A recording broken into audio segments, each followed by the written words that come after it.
Senator Kipchumba Murkomen. Yes. Good morning to you. Good morning, Eric. Welcome to the hot seat once again. Thank you. Good to have you back. Thank you very much. Thank you for having me. And is it still a Happy New Year? No, it's too late. It is. It's Happy New Year till June. Because it is a new year. Or a quarter of the year. Have we seen each other since the beginning No, of the year? no. We're not seeing Then each it's other. Happy New It's Year. a Happy New Year. Thank you. Yes. Thank you very much. Yes, And, it is. It's always a pleasure to be here. Yeah. And thank you for accepting to wake up early. This was too early today.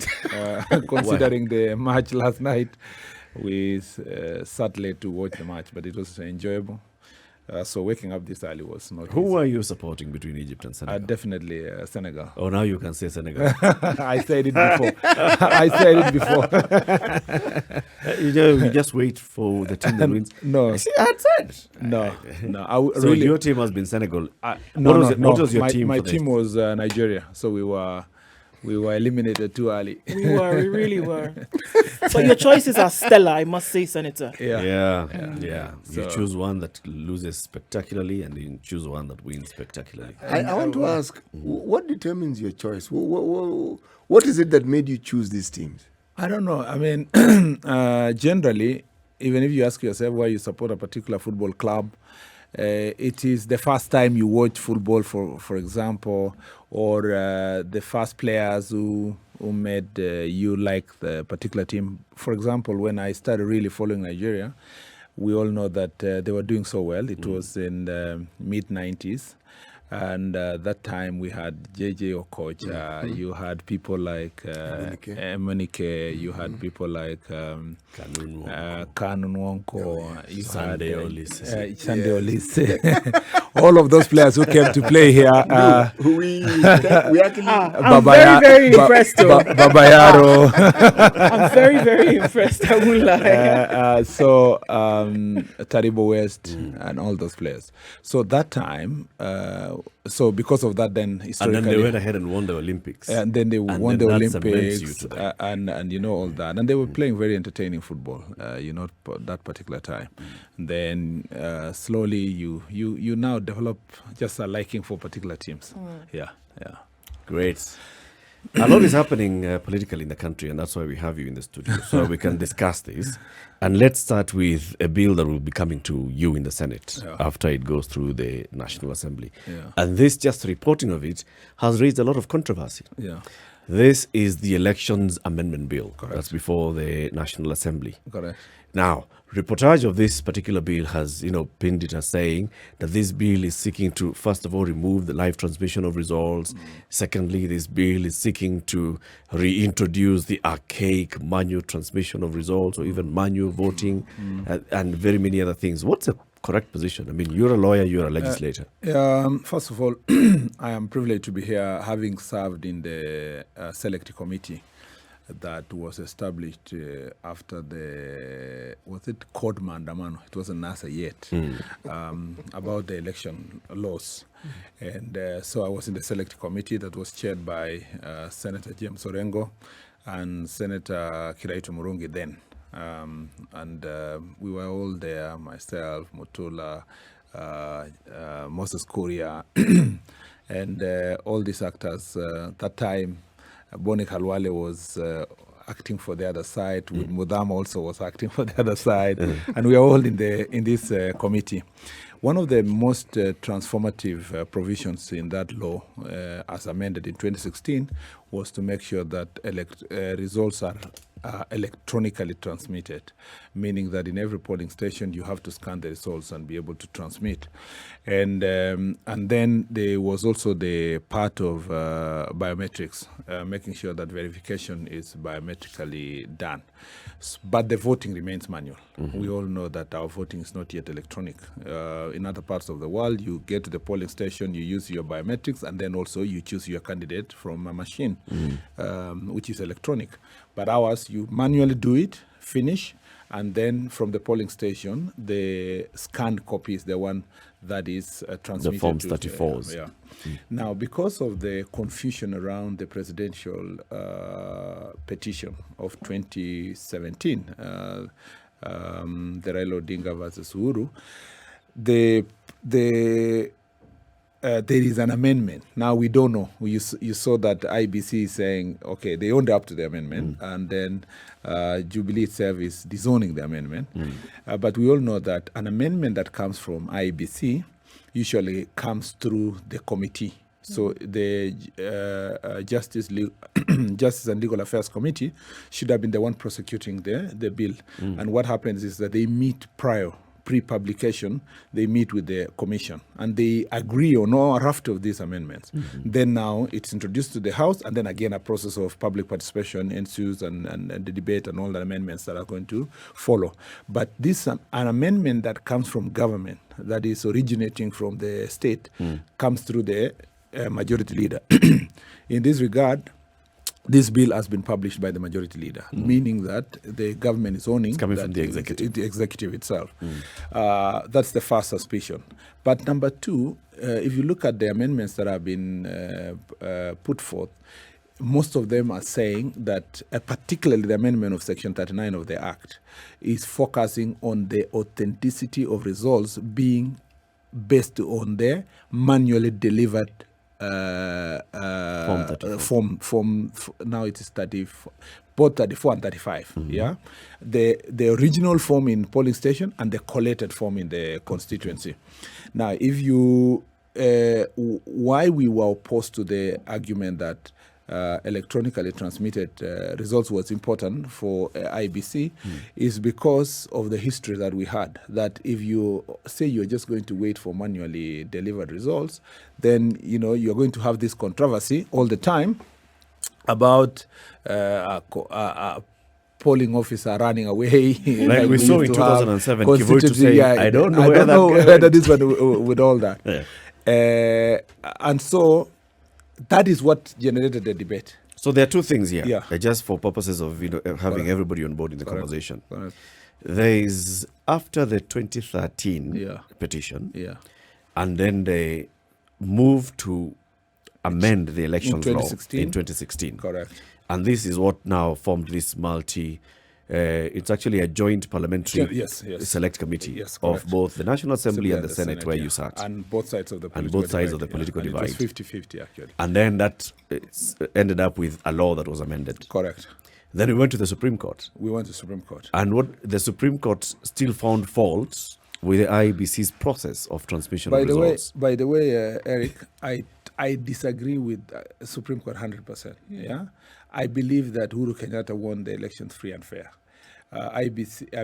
Supreme Court got it wrong when it comes to the conclusions they made. For example, you remember there was a question that was posed to one of the lawyers of Jubilee then, and was asked, I think it was Mr. Macharia, Tom, then was asked, do you want to say that people went to a polling station, voted for a president in particular polling station, and never voted for the other Anybody seats? else? Instead of saying yes, he fumbled. Yeah, and understandably, because it was just put on him. He wasn't sure. But it is true that people can go to a polling station and vote for one or two seats and go. In fact, it is possible for me to just walk to a polling station and say, I don't care about who becomes MCA. I don't care about who runs Nairobi County. I came here to vote for the president. I'm voting for Mr. X. And such a vote would be accepted. And that's now. Okay, but what happens? The argument for what do you tell the polling clerks? Because they'll give you the 6 ballots, and they expect you to fill them all. and you go with them to that caboose. In that case, it can be a spoiled vote. Okay. It easily becomes a spoiled vote, or it's possible that the person says, "I'm not interested in getting this, and I just want it for the MP," and then that's it. Although by law, but not by law, by operation of the regulation, when you go to the polling station, you are first given all the ballot papers, the 6 Yeah. before you and go then to the booth. before you got the polling booth. That discussion now led to all this confusion about which is the exact results, verification manually. In essence, the amendment of Section 39, in summary, is just trying to say the authentic results that should be declared by IEBC are the results as received, as the manual paper as received from the returning officer, presiding officer, and then returning officer from the constituency for all the polling stations in the country. That comes to about, how many? Is it 300,000? Yeah, polling stations, or an estimate of 300. Yeah. The argument that 39,000. Sorry, 39,000. Close to polling 40,000. stations. Yeah, sorry, not 300. the point you make is a valid one. Yeah. It is possible for someone to actually walk into a polling station and just vote for one person. Correct. But in the numbers that were indicated, Yeah. 2 million. No, it wasn't 2 million. It was 2 million. I don't remember exactly what it was, but it wasn't 2 million. It wasn't 2 million. The discrepancy, remember, it was a collected, you have to say, how many people voted for governor? You now you collect all of them, including the spoiled votes for governor, and then now compare with the total votes who voted for the president. I don't remember what exactly the number was. It was less than that, yeah. But it was a small figure. But nevertheless, there was a discrepancy. The question was, the IEBC, I mean the Supreme Court, and you can understand what the judges were trying to say, is that they wanted to know whether this result is very viable. It is authentic and very viable. Very viable. You see, Yeah. you see the discrepancy you say is also true. Yeah. But the discrepancy wasn't just with IEBC. Correct. The discrepancy was with ILOG and other monitoring bodies. And there was no unified figure that was given. Correct. But it kept being branded. Yes. I am not saying that I agree or disagree. I'm simply saying that the point you make is a valid one. But in its validity, the numbers made it questionable. Yeah. It provided an opportunity to say, surely, Correct. how do you justify this? Yeah. That really is what I'm saying. Yeah. I And agree yet with the you. law at that point, you can correct me, Senator, Yeah.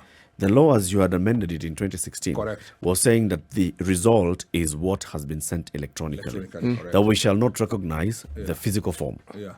No, not really. By the way, that law doesn't say you cannot recognize the physical form. But you don't have but to. you don't have to. Yeah. Okay. When the electronic transmitted results Enough. can suffice. Yeah. You don't have to wait for what do you call the physical forms.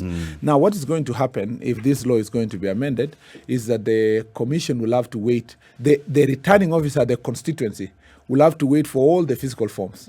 Okay. From each polling each station. polling station. And this And is then- the various classrooms Correct, in various correct. schools. And streams in those schools, Yes. And then at the national level, the commission now has to wait for 290 forms from the various constituencies. Now, there's a danger with that reverting back to the manual. But I'm not saying that this danger is only going to affect us. Yeah, we're just saying as a country, you want to have the right to be able to broadcast results from the polling station electronically to the center, as it used to be, to the IEBC, National Tallying to Center. National Tallying Center, and give now the public the access to that information. Then the public can have actual direct verification and public participation. If my polling station is called Kakimiti Primary School in Embobut, I will sit in Nairobi and see, okay, the results from my polling station are there. Oh, they are nice. This is correct results. If it's not, I will be asking my agents on the ground that why these results is not. this And then, because election petition is a very short period of time, we can start collecting preparing. the evidence and all that for challenging. Senator, even because I am being- glad. Yeah, before you ask Yeah. me, I'm glad that there's a meeting of minds on both sides of the political divide. I mean, ourselves, Jubilee or Azimio, which is ODM anyway, having sworn at Jubilee. I'm glad that all of them now agree that this law must be relooked at and relooked at jointly.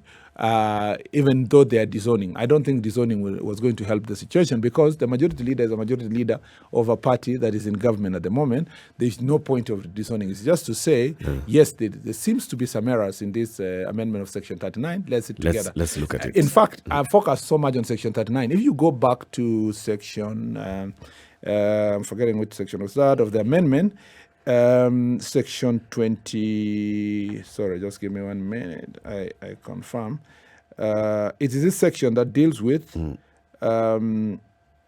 where was that? The Yes, nomination versus Section 7. Section 7 of the Act is being amended to say a voter may not transfer his or her registration unless on the date of the application to transfer the registration, the voter has been A, ordinary resident, B, carrying on business, 3, employed, 4, possess land or residential building in the constituency where he's transferring to.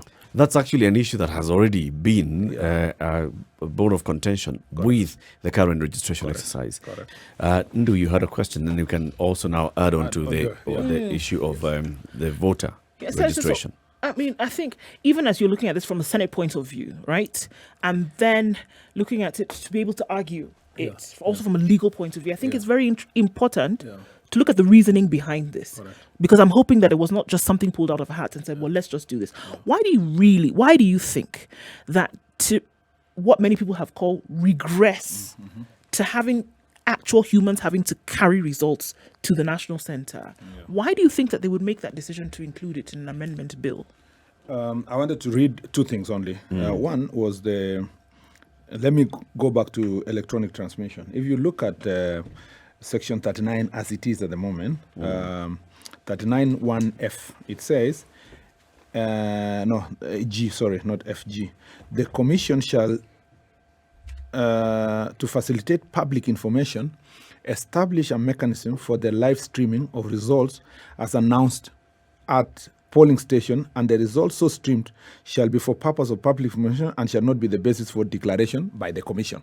But access to that information and people, it's not like the Commission will sit here and say, okay, for what has been announced there, that is the results. No, the Commission now will do their verification based on the other clauses of the Act. Okay. But if you come to the amendment, this amendment, it's deleting that provision. And that's why, that provision was to take care of live transmission of results from every polling station.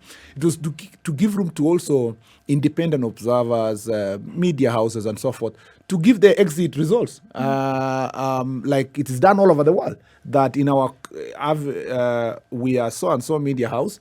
SpiceFM calls the results for so and so based on the following collation. But this is the information we'll have to wait for official announcement of results. We all saw what was happening in the United States. Despite media houses calling the results, they still waited for the legal final, procedures and the final results. That is our democracy. That's how we've grown. But because there's transparency, and SpiceFM is doing that, YFM is doing that, Murkomen FM is doing that, everybody is able to follow different media houses and media stations on the kind of the results. Why someone would like to take away such a provision, which has helped our country and Kenyans to follow results and ease tensions? You remember what happened in the Kivuitu days? We were all in darkness. We don't know what has been declared. Don't know what has been happening. We don't even know who is this returning officer in Molo. Yes. We don't even know this returning officer from Tarakaniti. Who is he? Some new guy can just come out. Yeah, and then we are being told, oh, he's lost. We can't get him. Now we have advanced from 2007 to 2008. We have advanced in terms of technology, access to information. Right. Media space has also widened. We shouldn't be able to going back. Look at the law that I read earlier, so that I discussed both of them in Section 7. Someone says you have to own a hat. That's a colonial, is a colonial mentality that for you to vote in a particular constituency in Kenya, you must be owning a property there. Yeah, you must have some hat somewhere there. You must have some business. You must have stayed there for a certain period of time. All those restrictions are unconstitutional because the Constitution gives every Kenyan. In fact, this nuance is actually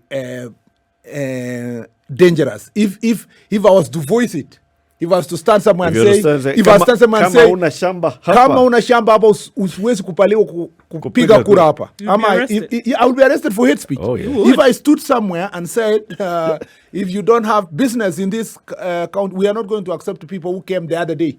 We are not going to accept foreigners. And I say foreigners, I'll be arrested immediately. But that law, this law by Kimunya, is hate speech by itself. Is actually saying zoning Kenyans and zoning Kenya to a particular, you say you must have come from here. For example, students have been admitted to University of Nairobi in the month of July. They come from all over the country. Yes. Or in the month of March. They believe that they will be around Nairobi in August when they are going to vote. Or they feel like being in Nairobi now, they will study and live in Nairobi. And they just came the other day. They want to vote for the governor of Nairobi and so forth. They are about 30,000. Someone starts saying, 30,000 being migrated at once to come and vote in Nairobi. We are not going to accept that. You must show that you have lived here long, you have a heart here, you have business. This is nonsense. So go to This is retrogressive. Ndu's question. Why would Yes, the yes, IEBC, now the because why, now the why, IEBC has owned up and said this is these are all amendments that have been proposed by us. Why would the IEBC be doing this? Either that because IEBC has owned but never given the details of which parts of the bill they own. So if they own the bill in total, then they are putting themselves in even more trouble, because it means then they have been infiltrated. IEBC has been infiltrated by forces that want to compromise the elections. But if it's not IEBC, I strongly believe that there are people who are sitting somewhere.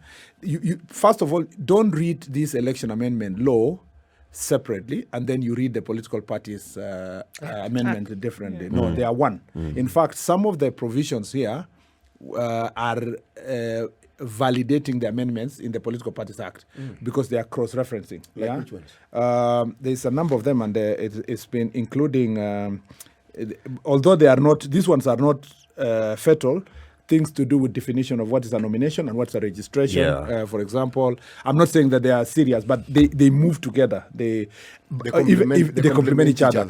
And also, if you look at the law on coalition political parties, which is a new concept, now they have aligned it here. They have allowed coalition political party, the time it will be registered, they will have 14 days to be able to present their nomination rules, meaning, and that was one of our arguments, that you disadvantage the other political parties, because if you will have something called coalition political parties, it means that it's a political party that should enjoy similar and same rights with other political parties that are not called coalition political parties. Now you're going to open the window for this other new party to present their results. There are a number of things that we argued on the Political Parties Amendment Bill, which is now Political Parties Act, which basically we believe they are unconstitutional, which are also being amended here, including the question of the register that's going to be used for nomination, because the register here is being so closed. There is a particular management of political parties'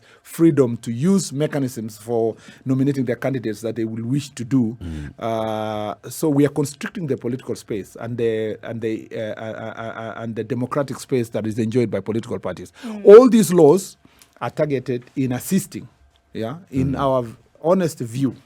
Unless evidence is presented otherwise, we believe that all these amendments are being targeted to assist the government project, to be able to win the next elections. How would that work? Because I hear you saying you smell a rat. But how exactly would it work? It would to their advantage and to your disadvantage. Well, and to someone else's disadvantage. It seems disadvantageous to anybody who would have to sit and depend on human intervention for the results, because we're being told that it must count as part of the total result, right? How would that advantage one over another? You see, anything that presents some level of darkness gives advantage to the person who has greater power and state power in terms of control of security, control of transmission, control of internet, control of technology. It's possible for you to frustrate the whole transmission mechanism by just interfering with the internet across the country. One of the arguments that was given, and I've heard people say that, not all the polling stations across the country have access to 3G, or which is the minimum technology that we need to be able to transmit. And that argument can be even extended further to say that we had to do this because the internet failed. And we know that in the past, even up to now, the state has control insofar as that technology is concerned. They can decide that all of Elegeyo-Marakwet will not have 3G. for 2 days during the election period. What does that lead to? That people resort Manual to identification, and then manual processes, transmission. and then people start. You will have forms. Do you know that the election, but- even with this system, as it is, having been improved as after 2016 elections, do you know that there are election petitions that were nullified based on interference on the form itself from a polling station?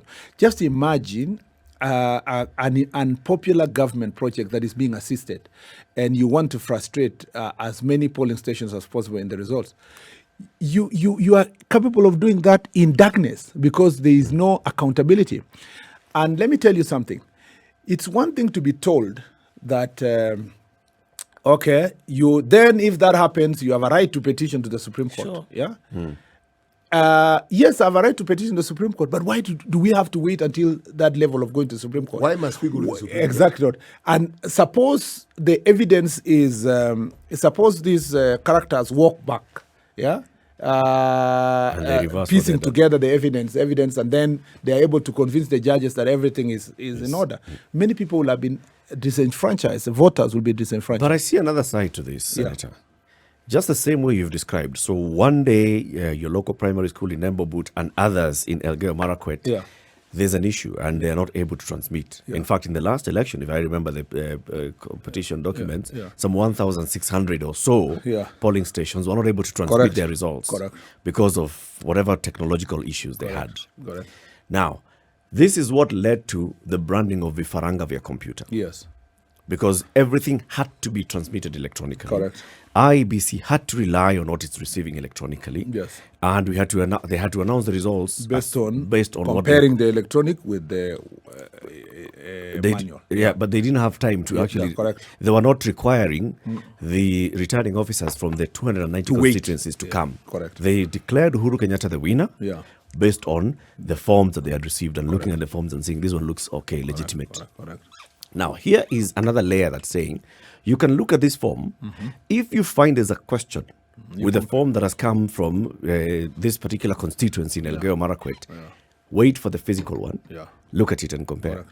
And then you declare. Correct. Isn't that a safeguard that is That is the law. a good thing? That is the law as it is now. That is the law. By the way, IEBC had the responsibility by law. The law as it is at the moment is that you can compare the electronic and the transmitted with the manual results. Yeah, you can compare, but you cannot tell people that you only rely on manual results because the manual one can be the one being interfered with. Okay. Yeah. But does it give, the current law does not give IEBC the option of saying, if I have not received The manual. the electronic, I will rely on manual. Well,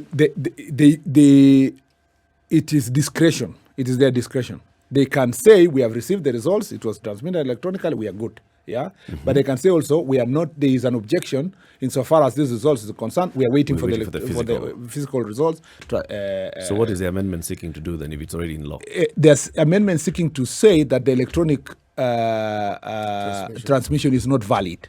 Yeah, and the live transmission is deleted for whatever reasons they want to give, I don't know. So that then once you remove live transmission and electronic is not necessarily valid, then you remain with the manual process. Then we go back to the old manual process. So essentially, you will have a system that cannot be validated by another. But yes, exactly. So you have, the only results you have here is manual. You don't have to wait for the electronic one, you know. And that's why it's being disowned. Because people can see the mischief, okay? Everybody is realizing, okay, one, why do you stop live stream? Yeah? Live streaming of results. Yeah? Why don't you allow... So the problem that caused? In terms of... We're talking about the election in 2008. Oh, correct. Why would you create darkness? Yep. That alone, by the way, is enough. Yeah, it's enough to bring Krigler bring back. a lot of problems. We don't want Krigler back. I really hope that we will not have a situation where we'll have a Krigler back. So, Senator, what's likely to happen now? Okay, the bill is in Parliament. Yeah. It has been disowned by everybody apart from Amos Kimunya. Yeah. He's been left with the baby alone. What's likely to happen? I think of all those people who have disowned that law, the only honest person there is Amos Kimunya. and an honest person, because that is what was agreed and was transmitted to him by the Attorney General. Whether it came from IEBC or not, that is another discussion. I believe that because of the issues we've raised, Kenyans should continue being vigilant. It is now going to go to second reading, and we will have, before the second reading, there is public participation. All these views that have been raised by Kenyans, including all the political parties, will be put on the table. I believe and I hope that if common sense will prevail, we are going to have an open and honest conversation that will lead to amendments that will make the law viable and achieve the objective that IBC may have been intending without taking Kenyans back to retrogressive years of darkness. And is the leadership that you are under, the UDA leadership and the others, is there room to push for a vehicle such as the one that you used in 2016? To say, let's actually yes, just correct. stop this. Yeah. Let's form a joint committee that brings in all members and let's discuss. I don't think we need a joint committee. You see, these UDA are part and parcel of the bigger family of Jubilee. So actually, the 80% of Jubilee is UDA. I mean, 80% of UDA is Jubilee, and 80% of Jubilee is UDA. It's both ways, yeah? What needs to prevail is common sense. You don't even need to form a committee. It's just that you need to build consensus in the House by saying we need members that represent various political factions now going forward, to just sit together within the House during amendments and accept this common sense that this is where we need to go. You remember, let's go back. Kriegler told us that you should not interfere with the election laws 2 years before elections. He told us that this level of predictability is necessary for purpose of ensuring that there is no credibility there is a credibility in the elections, and therefore no suspicion that those who are sponsoring amendments of laws are the ones who are going to have advantage in the elections. Granted, and I was there, our committee was part of the laws that did not meet the 2 years. Okay, so we amended the law less than 2 years before elections, including even we formed the commission, new commissioners less than a year before elections and so forth. But that was done with consensus, not being pushed by one side of the political divide. Even after that, I still think it was wrong for us to push for certain amendments for IBC law, which amended this section 44 actually to create complementary system. They say there must be a complementary system of transmission of the election and transmission of the results. That was so close to the elections. Now that we are wiser, yeah, and now that we must do these amendments, yeah, and notwithstanding what Kriegler told us that 2 years, we should not amend law 2 years, let's do it via consensus, yeah, because it's not going to affect me alone. It will affect everybody equally. Sure. I told you, Eric, earlier off the mic that I totally believe in the system that was in place that led to the 2017 elections, yeah, and the manner in which IEBC conducted himself around that period of time, and for all that whole period. This biometric identification, this transmission of results electronically, this verification of results, and live transmission of results, and allowing Kenyans to be able to view all these results. I believe with that kind of system, today, it doesn't matter that President Uhuru Kenyatta has a project against our candidate. I believe that it will be impossible to steal elections. So yeah? why then? And therefore, we shouldn't introduce systems and mechanisms that will create suspicion. I have to ask you, so the current Senator, system works for you. So not just for me, I think it works for the country. And I'm saying this because we are now at a disadvantaged position. You can say we are outside government. Okay, the government itself, the president has his own project that he wants to push in the elections. For us, even with the president being on that side of the project, and even today sitting there, I hear they are trying to interfere with the appointment of the IEBC CEO, which probably they are going to say, okay, give to this partner of mine, and it will come out today or the other day. Even with putting Oburu Odinga to be the CEO, as DP said one day, of IEBC, yeah? As long as the system is verifiable and it is electronic and and Kenyans have access to the viewership, I have no doubt in my mind that IEBC will still deliver credible results. Ndu will ask you a question, but Yeah. I just want to comment and say the system that's there in place Yeah. is the one that you passed in 2016. Correct. It's the one that was called Vifaranga of your computer Yeah, correct. by your opponents. Yeah. I Ndu. And So you and can those still be- opponents, so you can and still by be the way, senator. and those opponents are now extremely happy with that system. They even want to make it less stringent now. Are you still happy with the system, number one? Are you still okay with the system? And then can we then talk about the true or not independence of the IEBC? Because it would seem as though that there's a manipulatory hand that's being played here to say that, all right, well, let's manipulate things to our What own hand did you say? advantage and use this to our own advantage. Do you really think that the IEBC is independent, and can it be? So far, let me just say this. So far, I believe that IEBC is one of the few, if not the only, independent institutions that is still exercising a high level of independence. If you look at the elections we had, the by-elections we've had, there's a number of them we lost, a number we won. Still, I believe that IEBC delivered credible results. I believe that even though Chebukati looks very quiet, it looks he's not vibrant, he's a person who doesn't talk a lot, he has demonstrated that he can exercise a very high level of independence. And I'm saying this knowing that some results have gone against us and some have gone in our advantage. I'm saying this knowing that there was a time we were in government, and we are actually the de facto opposition at the moment, because we have been chased out of government. Even with us being out of government, I still believe that IEBC still retains a high level of independence. There are commissioners who are hired recently. You remember the state has more. The president had more say in terms of appointing 4 of the commissioners out of 7, and even of the 4 of those commissioners, we are told there was a consensus between the handshake brothers to share among themselves the commissioners.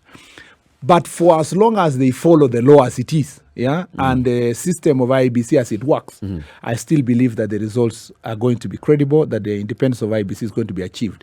There may be some of these new people who are coming in feeling that they have a role to deliver certain kind of results.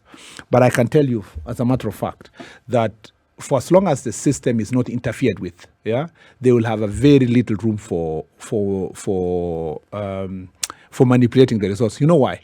Because the participation of the agents at the polling station is so key, and citizens, and the openness of the system for one to access from anywhere. From here, it's IEBC which will access the system, but give agents of the parties at the national level, telling them, you see, these are the results we've received from this polling station. This polling station has closed. This polling station has closed. That kind of transparency makes it very difficult for any citizen of this republic to be able to steal. And the punishment in 2016 in the law, we put a very heavy punishment of up to 5 years of being sentenced to up to 5 years if you are going to participate in stealing elections. Meaning that even if you are an IEBC official for that period of the elections, the consequences of the things you're going to do. And that gives us a lot of confidence in IEBC. Many of our supporters keep asking us, we'll vote for you. You are the most popular now. But they have told us the deep state and the system is going to steal the elections. And we've told them there is no place that the deep state and the system had the time, the luxury, the resources, the energy, the wherewithal to beat us than Kiamba. But they did everything. Eventually, the IEBC looked at the figures, looked at the process of election, and declared the results. If it was the Kivuitu days, or if there was this dark kind of a system, I can tell you, because we know what was happening in the Tallying Center in Kiambu. There are people, including the governor who was covered on TV, coming there and saying, no, we don't want so-and-so be declared, the other person should be declared. We don't want Wanjiku to be declared, his opponent be declared. But that did not succeed, because IEBC is saying, we'll only declare that which we have received. We have no power. But if it was those dark days, you would switch off the lights.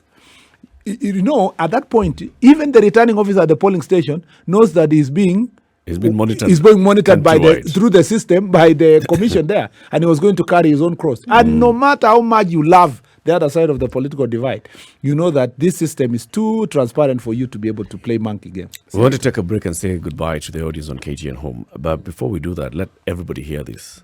Your candidate, William Ruto, has been asking the opposition candidate, Raila Odinga, ukishindwa kubali. Is William Ruto prepared to accept the result of this election? He has, the William Ruto and all of us who work with him and who support him have said publicly over and over again, including myself, that once IEBC declares the results for X, and it's not us, we will support that person and support the democracy of this country. Unconditionally. Unconditionally. There has been, of course, there is only one constitutional condition, that if you are dissatisfied, you go to the Supreme Court. And when it ends, whatever the verdict the Supreme Court is going to make, you live by it. We take that position because we believe that part of the reasons why this country degenerated to the level it reached is for people who want to win by all means. Yeah, you know, the saying that it is either us or nobody else. That, you know, the type of persons who say that we eat this food together, or I bring down the whole table and nobody will be able to eat. So let's take a break. We want. I just say this: we want that level of assurance from a former Prime Minister, Raila Odinga, because he is the constant factor in rejecting elections. No other person has ever done what he did. Not even Kibaki when he lost to Moi. Not even Matiba when he lost to Moi. So we want that assurance if we have to move our democracy forward. This is the Situation Room, the only way to start your day.